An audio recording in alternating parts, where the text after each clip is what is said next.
Hi everyone, today I took a trip to the Walmart Garden Center. I had previously taken a trip to Lowe's Garden Center and Home Depot Garden Center, and someone in the comment had mentioned that Walmart was less expensive, which I kind of knew that because I've been there before, but I typically don't go to Walmart Garden Center a lot because one, it's a lot smaller, and they have beautiful plants, but also it's just a lot smaller and it's a farther from where I live.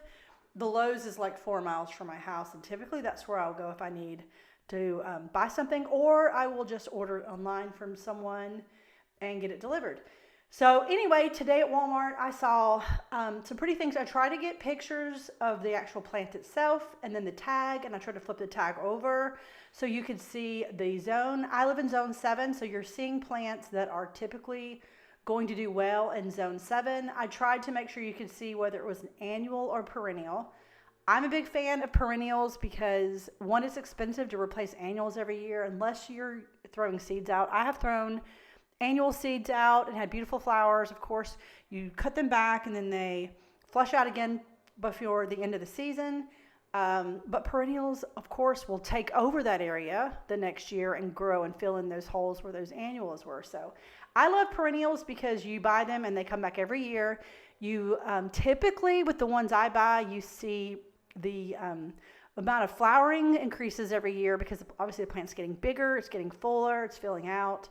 So anyway, we'll walk through Walmart and see what they have and see the prices. Prices are really good. I noticed a lot of these plants were grown at the growers I'm very familiar with, the Metrolina and Costa. So I'm probably going to try to take a trip to one of them and see if I can do a tour of the actual grow facility, because one of them is not too far from my house. But the reason I want to do that is because one, it's amazing to see how they grow these plants in such mass. Also, you're going to see plants that you're not going to see in your local store because they're going to truck a lot of these on trucks to other states. I know the one local to me does, and their trucks, these are tractor trailers full of beautiful plants that don't come here because they're a different zone. So anyway, I'm going to let you walk through the video with me and see what we could find at Walmart Garden Center, and then I'll catch back up with you, let you listen to some music in the interim.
Hi everyone, I wanted to check back in with you for just a few moments in the video. So some of the things I'll point out when I was there, everyone has hydrangeas and they pretty much all have the pinks, and then sometimes they have the magentas, the lavenders, the blues. Hydrangeas to me are just so pretty. They do lose their leaves, so they're deciduous. They lose their leaves over the winter, at least in my zone. And then they come back out. Now I have the macrophylla, so they bloom on old wood. I have to be careful about pruning them. Right now I need to cut the old blooms off of mine from last year. I've been so busy. I've had on my list for like a month to do, but I really need to do it because it's starting to flush out again. I see the leaves coming, and one whole side of my house is just gigantic hydrangea bushes from the front to the back. It's absolutely beautiful. The front of my yard, I have autumn bonfire azaleas. That's another favorite plant of mine. I love azaleas in general. Being in zone 7, if you don't have an azalea in the south, that's kind of a weird thing. I'm just kidding.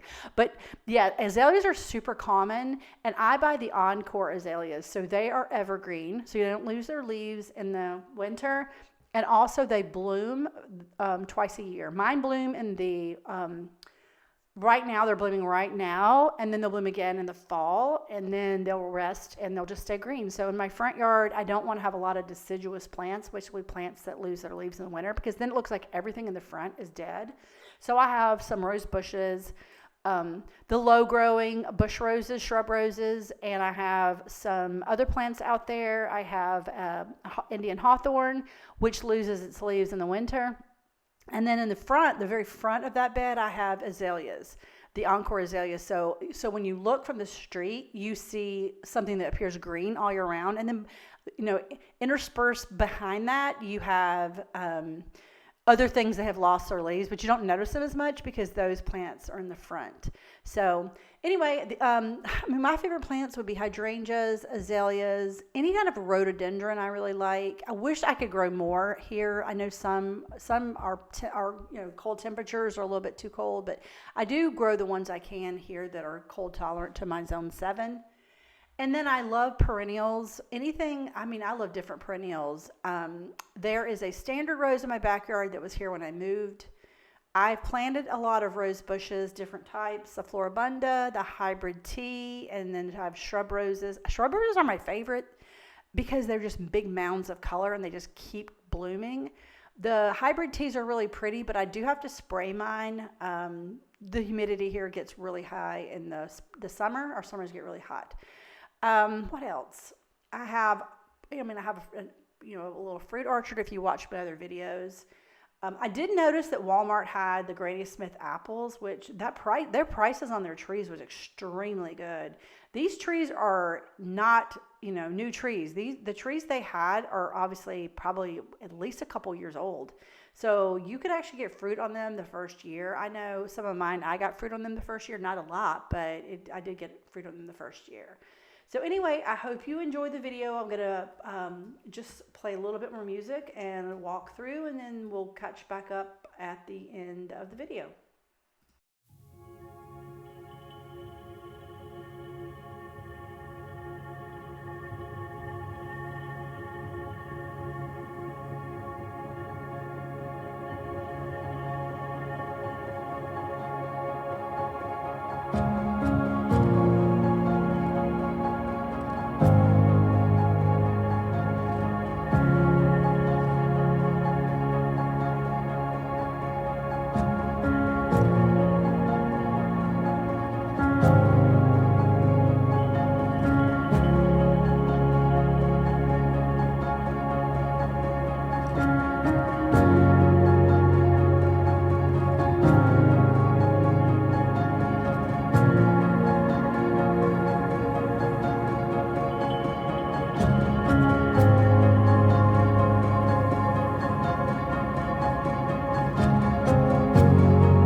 Hi guys, just catching back up with you. I did want to share, I know in several of my videos I talked about looking at the back of the tag for the disease resistance codes. And I know I talked about the fact that I had a root knot nematodes in one of my pots. I may have it in two, but I know I have it in one. Well, here's the thing. I bought a bigger boy tomato last year and a better boy tomato from Lowe's.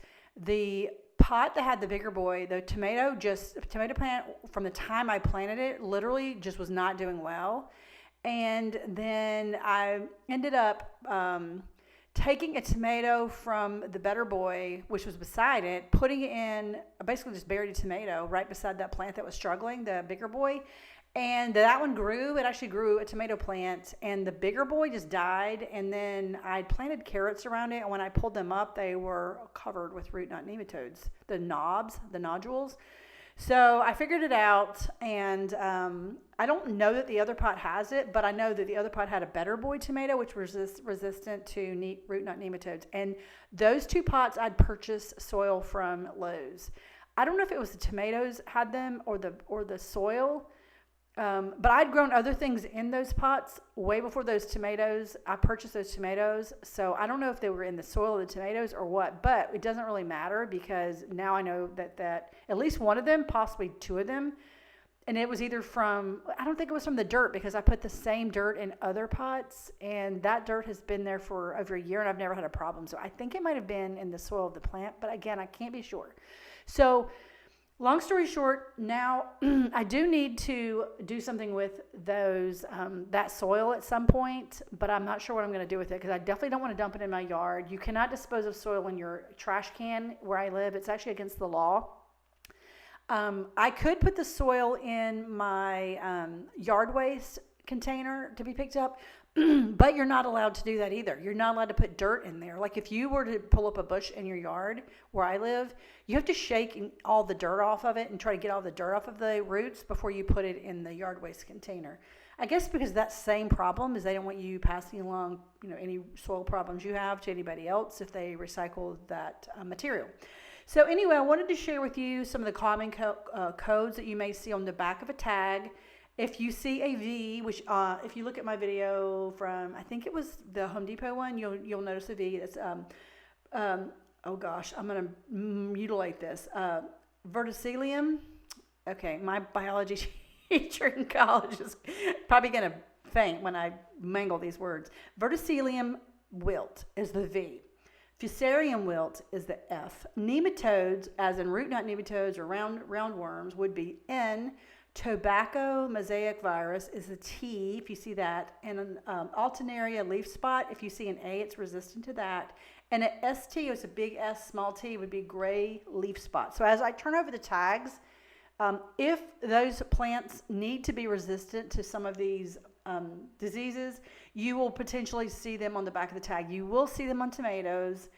I can't remember if you see them on a lot of the other vegetables because I grow a lot of those my vegetables from seed. I don't grow my tomatoes from seed, and I could start them from seed, but I just find it easier just to buy them already, and they usually have pretty big ones at Lowe's or Home Depot or wherever. So, but anyway, those are some of the most common codes you may see, and yeah, it just means that they're resistant. That variety you're looking at is resistant. So if you have a problem with, root knot nematodes or some of these other diseases, leaf spot or mosaic virus, you can always check the tags for varieties that would be more resistant. So I hope you enjoyed the video. I will tell you, if someone were to ask me, should I purchase my plants at Lowe's, Home Depot, or Walmart, which one I personally would recommend, I would say, based on your budget, based on where the location is, and if you can find what you like at that closest location that has the best prices, then I